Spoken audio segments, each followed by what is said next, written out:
श्यामपुर नाम के गांव में एक हरिया नाम का आदमी अपने पत्नी सुषमा के साथ रहा करता था।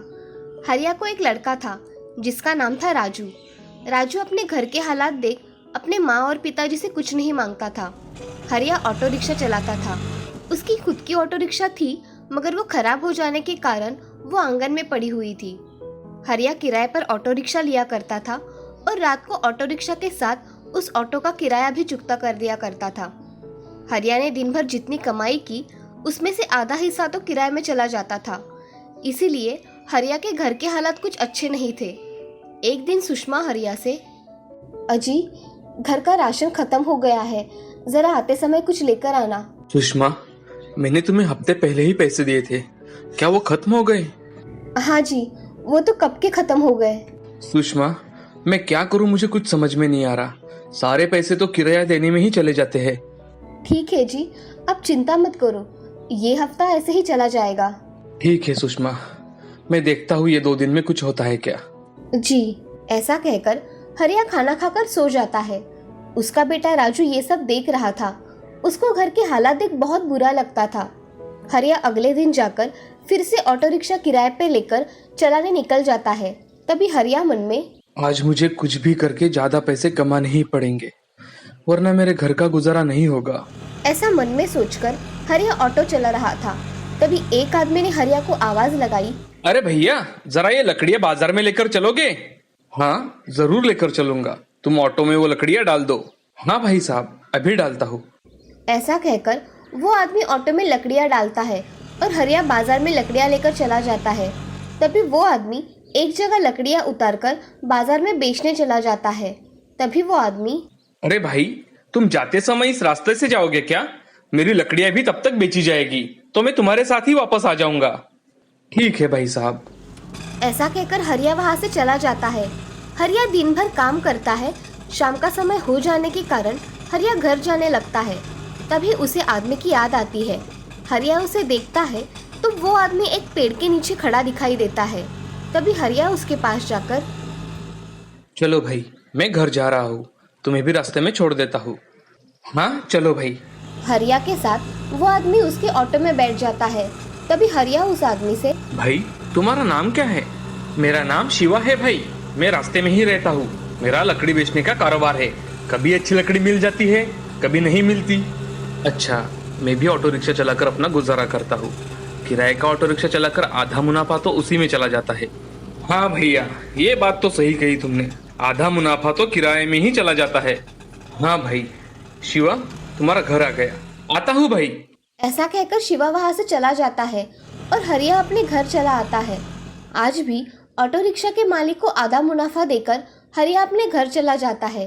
तभी सुषमा हरिया से, अजी आज कुछ ज्यादा मुनाफा मिला है क्या?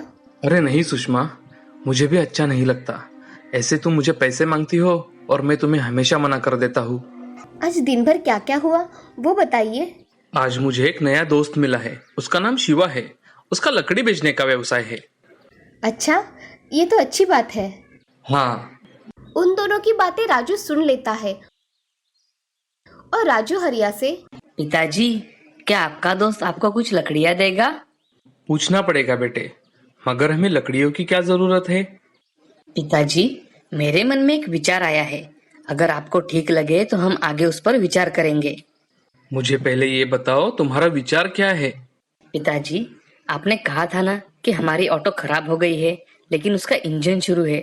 अगर हमने उस ऑटो के पार्ट को लकड़ी का बना दिया तो हमारा काम भी हो जाएगा और ऑटो भी तैयार हो जाएगी। इसमें हमें कम खर्चा भी लगेगा। अरे राजू, ये विचार तो मेरे मन में कभी आया भी नहीं।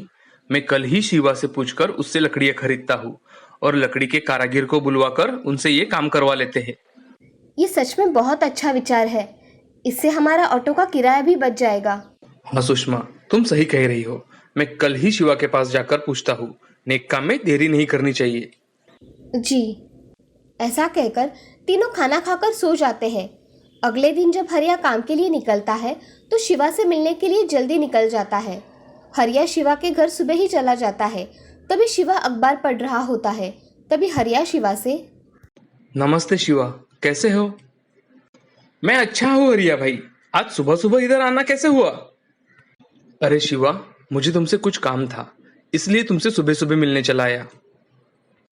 क्या काम था हरिया भाई तुम्हें मुझसे? शिवा, मुझे तुम्हारी थोड़ी मदद चाहिए थी। क्या तुम मुझे थोड़ी सी लकड़ियां दे सकते हो? मेरे पास पैसे आ जाने के बाद मैं तुम्हें उसके पैसे दे दूंगा। अरे हरिया भाई, ये क्या पूछने की बात है? तुम लेकर जाओ, पैसे बाद में भी दिए तो चलेगा, मुझे कोई जल्दी नहीं है। हरिया शिवा की ये बातें सुन खुश हो जाता है। तभी शिवा हरिया को लेकर अपने लकड़ियों के गोदाम में लेकर चला जाता है और हरिया से कहता है, हरिया भाई, तुम्हें जो भी लकड़ी चाहिए तुम वो ले सकते हो, लेकिन मेरे हिसाब से ये लकड़ी बहुत अच्छी है। फिर मैं यही लकड़ी लेकर चला जाता हूँ। तुमने मेरी बड़ी सहायता की है शिवा भाई। अरे भाई, दोस्ती में तो इतना चलता ही है। चलो शिवा भाई, मैं चलता हूँ। ये लकड़ियां घर लेकर जाता हूँ और काम भी तो करना है। हाँ हरिया भाई, ठीक है। ऐसा कहकर हरिया शिवा के यहाँ से लकड़ियाँ लेकर अपने घर चला आता है और घर के आंगन में लकड़ियाँ डाल देता है। तभी सुषमा हरिया से, अजी आप लेकर आए लकड़ियाँ, अब हमारी ऑटो का काम जल्दी हो जाएगा। हाँ सुषमा, मैं अभी कारागिर को बुला कर लाता हूँ। वो आज से ही काम शुरू कर देगा तो अच्छा होगा। जी। ऐसा कहकर हरिया राम नाम के कारागिर के पास चला जाता है। राम तब अपना दुकान खोल ही रहा था। तभी हरिया राम से, अरे राम भाई, मुझे तुमसे कुछ काम है। अरे भाई, आज इतनी सुबह सुबह क्या काम निकला? अरे राम भाई, मेरा पुराना ऑटो है ना, उसका इंजन चालू है। बाकी के ऑटो के पार्ट तुमको लकड़ी के बनाने हैं। तुम ये मेरा काम कर दोगे क्या? अरे हरिया भाई, मैंने आज तक ऐसा काम कभी नहीं किया। मुझसे हो पाएगा या नहीं मुझे नहीं पता। आप कर सकते हो, इसलिए तो मैं आपके पास आया हूँ। मुझे आशा है कि तुम मुझे निराश नहीं करोगे। ठीक है, मैं प्रयास करके देखूंगा। तो चलो राम भाई, आज से ही काम शुरू कर दो। ठीक है हरिया भाई, मैं अभी तुम्हारे साथ आता हूँ। ऐसा कहकर राम हरिया के साथ हरिया के घर चला जाता है। राम उस पुराने ऑटो को देख हरिया से, अरे हरिया भाई, इस ऑटो में तो कुछ बचा ही नहीं है। फिर भी मैं इसे अच्छी बनाने की कोशिश जरूर करूंगा। राम भाई, अगर तुमने ये मेरी ऑटो ठीक कर दी ना, तो मेरा सारा टेंशन खत्म हो जाएगा। मैं देखता हूँ। ऐसा कहकर राम ऑटो का काम करने बैठ जाता है। कुछ ही समय में राम ऑटो के पार्ट बना लेता है और ऑटो को बैठाने के लिए चला जाता है। वो ऑटो सच में बहुत खूबसूरत बनी थी। शाम को जब हरिया घर पर आया तो राम ने उसका काम पूरा कर लिया था। उस काम को देख हरिया बहुत ही खुश हो जाता है और राम से, अरे राम भाई, तुमने तो कमाल कर दिया। तुम्हारे हाथ में तो जादू है, जादू। अरे हरिया, मैंने मेरा काम किया है, बस और कुछ नहीं। अब तुम देख लो क्या करना है। हरिया खुश होकर राम को उसके काम के पैसे देता है। तभी राम वो पैसे लेकर वहाँ से चला जाता है। अब हरिया वो ऑटो चलाकर देखता है तो वो बहुत अच्छी तरह से चलने लगी थी। ये देख हरिया, राजू और सुषमा बहुत खुश हो गए थे। अब अगले दिन से हरिया अपनी लकड़ी की ऑटो रिक्शा लेकर काम करने चला जाता है। उसके पास लकड़ी की ऑटो रिक्शा देख लोग आश्चर्य से देखते हैं और उसमें बैठते हैं। अब उस दिन से हरिया की कमाई बहुत अच्छी तरह से हुई। अब हरिया ने सबसे पहले शिवा के पैसे लौटाए और बाद में घर के जरूरत अनुसार कुछ चीजें लेकर आया और अब वो अपनी खुद की ऑटो चलाकर बहुत धनवान बन गया था। उसने अपना पुराना घर नया बनवा लिया था। ये देख हरिया और उसकी पत्नी बहुत खुश थे। ये सब लकड़ी की ऑटो रिक्शा के कारण सफल हुआ था। उन दोनों को अपने बेटे राजू की होशियारी और सूझबूझ पर नाज होने लगा था।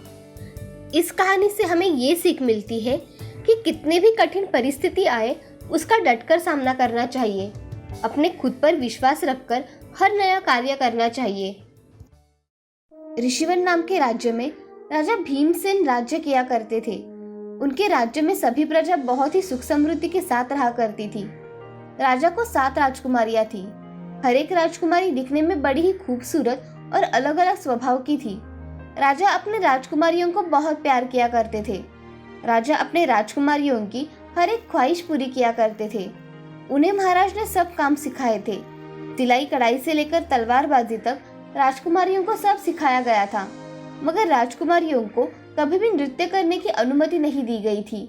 एक दिन बड़ी राजकुमारी सोफी अपने बहनों से, मुझे लगता है हमें भी बाकी लोगों की तरह नाचना चाहिए। हाँ दीदी, तुम सही कह रही हो, मुझे भी नाचने का बहुत मन है। तो हम सब रात को पिताजी से छुपकर नृत्य का अभ्यास किया करेंगे।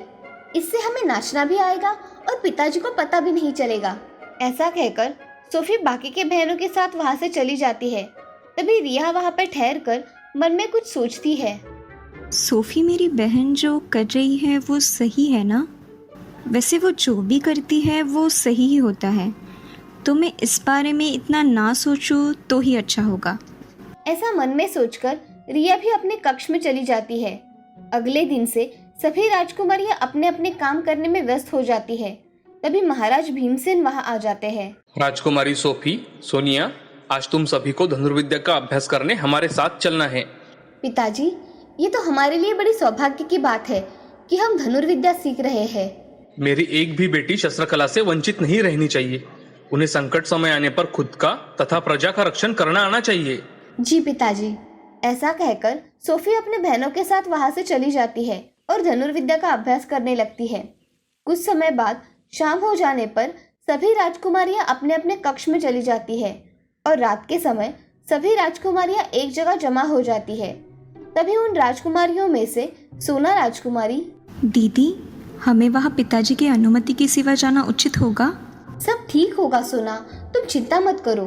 हाँ, दीदी कह रही है तो सही ही होगा। चलो, हमें नृत्य भी सीखना है। हाँ चलो। ऐसा कहकर सभी राजकुमारियां नृत्य सीखने चली जाती है और सुबह होने से पहले ही वो अपने महल में आ जाया करती थी। एक दिन महाराज उनके कक्ष में जाकर देखते हैं तो राजकुमारियों के जूते बहुत ही फटे हुए होते हैं। ये देख महाराज, राजकुमारियों के जूते तो ज्यादा पुराने भी नहीं हैं और ये तो फट भी गए हैं। ये सब मिलकर मुझसे कुछ छुपा रही है। ऐसा सोचकर महाराज राजकुमारियों के कक्ष से चले जाते हैं। अब महाराज अपना काम कर रहे थे। थोड़ी देर बाद एक सेवक आकर महाराज से, महाराज, राजकुमारियां उड़ गई है। आप चाहे तो उन्हें मिल सकते हैं। उनसे कहिए कि हम आ रहे हैं। जी महाराज। ऐसा कहकर सेवक वहां से चला जाता है और राजकुमारियों के कक्ष में जाकर उनसे, राजकुमारी जी, महाराज आपसे मिलने के लिए आ रहे हैं। इस समय? जी राजकुमारी जी। ठीक है, तुम जाओ। ऐसा कहकर सेवक वहां से चला जाता है। कुछ समय बाद महाराज वहां आ जाते हैं। महाराज राजकुमारियों से, राजकुमारियों, आपके जूते इतने फटे हुए क्यों हैं? मुझे लगता है कि आप सब नृत्य करती है। नहीं पिताजी, ऐसा कुछ नहीं है। आप तो हमेशा देखते हैं कि हम महल में ही रहते हैं और आपके कहे मुताबिक ही काम करते हैं। फिर भी आपके जूते इतने जल्दी फट कैसे गए? पिताजी, ये जूते कितने पुराने हैं, इसलिए ये फट गए। ऐसा कहकर सोफी बात को टाल देती है। ये बात महाराज की नजर से बच नहीं पाती। महाराज मन में, ये सब मुझसे कुछ न कुछ छुपा रही है। मुझे इसका पता लगाना ही पड़ेगा। ऐसा सोचकर महाराज राजकुमारियों के कक्ष से चले जाते हैं और अपने कक्ष में आकर सोचते हैं, मुझे इनका सच जानने के लिए कुछ न कुछ युक्ति लगानी ही पड़ेगी। मैं मेरे बेटियों का सच जो भी नौजवान मेरे सामने लाएगा, उसे इस राज्य का राजकुमार और उसके साथ राजकुमारियों का विवाह करवा दूंगा। ऐसा मन में सोचकर महाराज पूरे राज्य में लोगों को सेवकों द्वारा संदेश भेजते हैं। सिपाही राज्य में जाकर, सुनो सुनो सुनो, हमारे महाराज की 7 राजकुमारियां हैं। उनसे अगर शादी करने इच्छुक कोई नौजवान हो तो उसे कुछ शर्तों और खुद को सिद्ध करना पड़ेगा, तभी वह इस राज्य का राजकुमार बन पाएगा। बाकी की शर्तें महल में आकर बता दी जाएगी। ऐसा कहकर सिपाही वहां से चले जाते हैं। सिपाही जाते ही बहुत से नौजवान महल में राजकुमारी से शादी करने के लिए जमा हो जाते हैं। उन सभी में अलग अलग राज्य के राजकुमार तथा दूसरे राज्य से आए हुए लोग भी आए थे। उन्हें देख महाराज, यह जमे हुए सारे नौजवानों, आप सभी को मेरी राजकुमारियों से शादी करनी है, मगर उसके लिए आपको मेरी राजकुमारी ये कहाँ जाकर हर रोज नृत्य करती है, ये खोज निकालना होगा। जो ये खोज निकालेगा वही मेरी राजकुमारियों के साथ शादी कर पाएगा, वरना उसे मृत्यु दंड दिया जाएगा। ऐसा कहकर महाराज महल में चले जाते हैं। तभी महाराज की चुनौती सुनकर आधे नौजवान मृत्यु के भय से वहां से चले जाते हैं। जो भी वहां रुकते हैं वो किसी राज्य के राजकुमार तथा वीर साहसी नौजवान थे। अब वो महाराज के सामने जाकर कहते हैं, महाराज, हमें आपकी शर्त मंजूर है।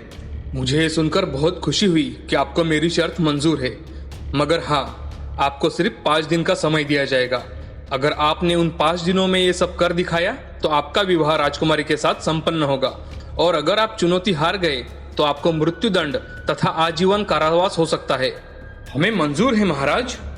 आप सबकी रहने की व्यवस्था महल में की जाएगी। जी महाराज। ऐसा कहकर महाराज वहाँ से चले जाते हैं। अब सारे नौजवान राजकुमारियाँ कहाँ जाती है, क्या करती है, ये सब देखते हैं, मगर उनके हाथ कुछ भी नहीं आता। उन्हें समझ में ही नहीं आता कि राजकुमारियाँ नृत्य करने कब जाती है। वो सब नौजवान अपनी चुनौती में असफल हो जाते हैं। तभी महाराज उन्हें कारावास की शिक्षा सुनाते हैं और कुछ लोगों को मृत्युदंड की सजा सुनाते हैं। अब महाराज के सैनिक पूरे राज्य में पर्चे लगा देते हैं कि राजकुमारियों से जो भी नौजवान शादी करना चाहता है उसे राजकुमारियां नृत्य करने कहाँ जाती है ये ढूंढना होगा। अगर किसी ने ढूंढ लिया तो उन्हें इनाम स्वरूप राज्य का राजकुमार तथा राजकुमारी से विवाह करवा दिया जाएगा।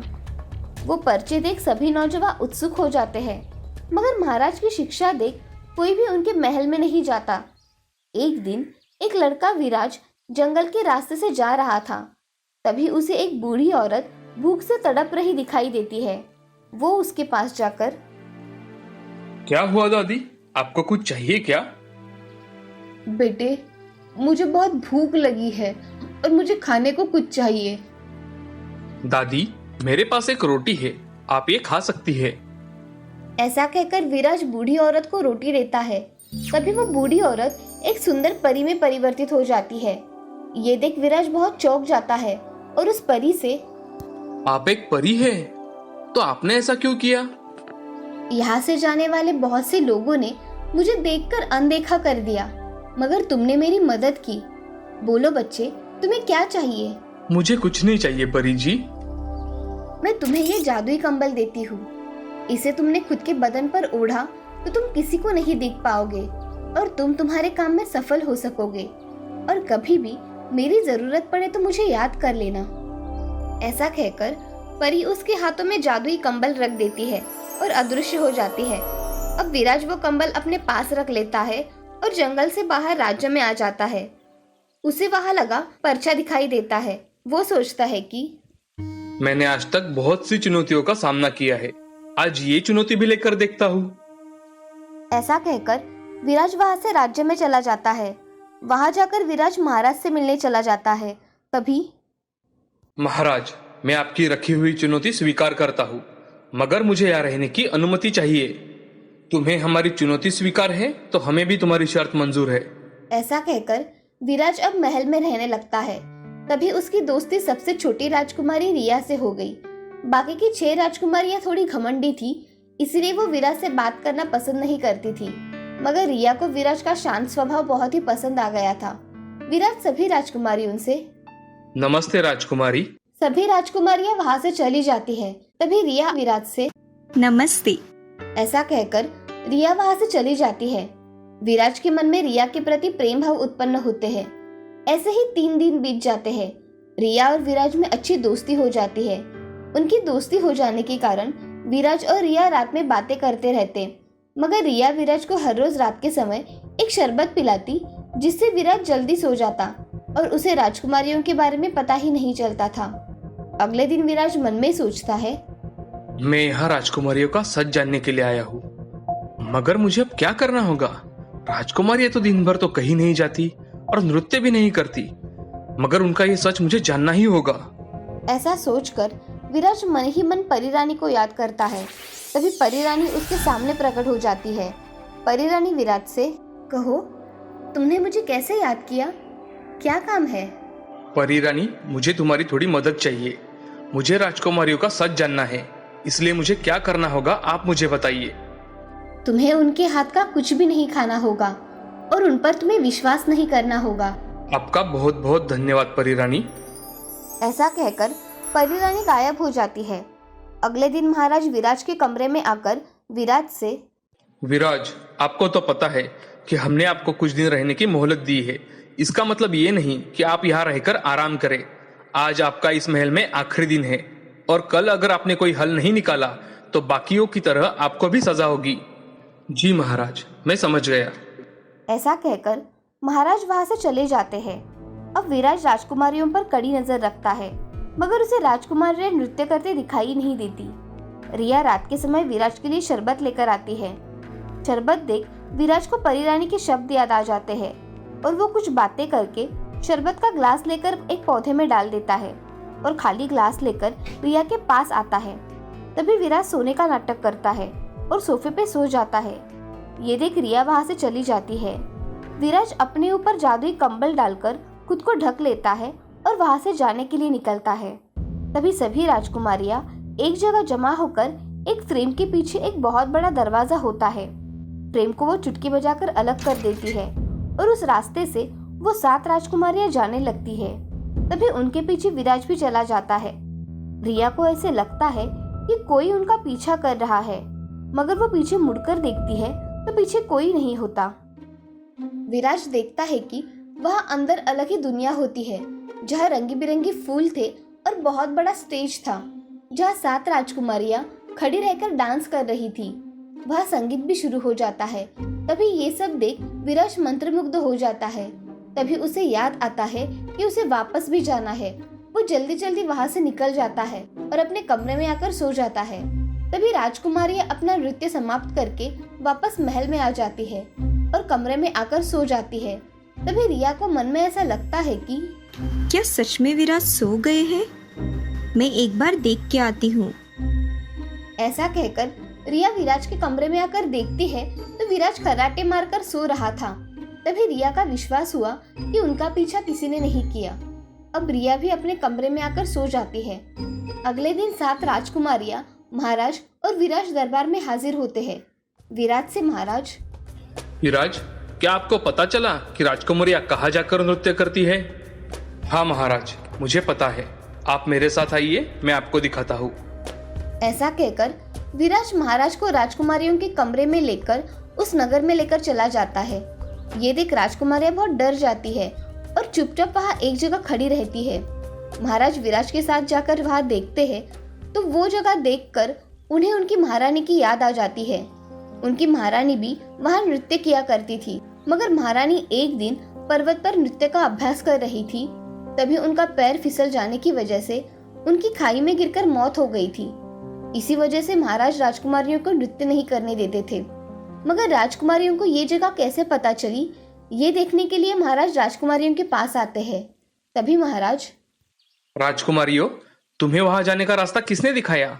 क्योंकि वो रास्ता तो सिर्फ मेरे और महारानी के सिवा किसी को नहीं पता। पिताजी, ये रास्ता हमें माँ ने ही बताया था, मगर आपने नृत्य करने से मना कर दिया था, इसीलिए हम यहाँ हर रोज रात को आकर नृत्य का अभ्यास किया करते थे। महाराज को अपनी गलती का एहसास हुआ और उन्होंने अपनी बेटियों से क्षमा मांगकर विराज को राजकुमारियों के साथ शादी करने का प्रस्ताव रखा। तभी विराज महाराज से, महाराज, मैं सिर्फ रिया को पसंद करता हूँ, इसलिए मैं रिया से शादी करना चाहता हूँ। उसकी ये इच्छा देख महाराज रिया से विराज की शादी करवा देते हैं। सभी राज्य में खुशहाली छा जाती है। महाराज विराज को राज्य का राजकुमार घोषित करते हैं और उसके हाथ में राज्य की भागदौड़ दे देते हैं। इस कहानी से हमें ये सीख मिलती है कि हम हमारे अच्छे स्वभाव से हर किसी का मन जीत सकते हैं। हमेशा जिंदगी में प्रयत्न करते रहना चाहिए। कठिन परिस्थिति का अपने सूझबूझ से सामना करना चाहिए।